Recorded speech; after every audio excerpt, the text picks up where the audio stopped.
फडणवीसांनी आदित्य ठाकरेंना पप्पूची उपमा दिल्यानंतर भाजप आणि सेनेमध्ये वाकयुद्ध। शेलारांनी नकळत फडणवीसांना पप्पू ठरवलं। उद्धव ठाकरेंची ही टीका, भाजपचंही प्रत्युत्तर।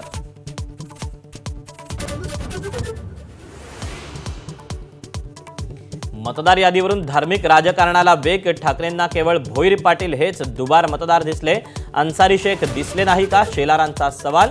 तर बोगस मतदार असल्याचं मान्य केल्यानं आभार, रोहित पवारांचा पलटवार।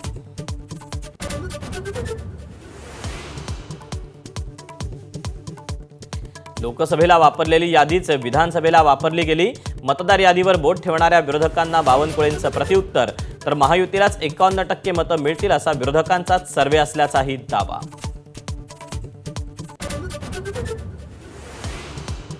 फलटणमधील महिला डॉक्टर आत्महत्या प्रकरणावरून सुषमा अंधारेंचं ठिय्या आंदोलन। पोलीस तपासावर प्रश्न उपस्थित करत अंधारे आक्रमक। जयकुमार गोरे चाकणकरांवर हल्लाबोल।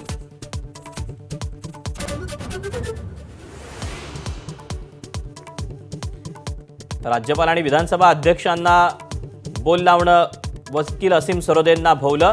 पुढील 3 महिन्यांसाठी बार काउन्सिल ऑफ महाराष्ट्र यांचा सरोदेंना दणका देत त्यांची सनद केली रद्द।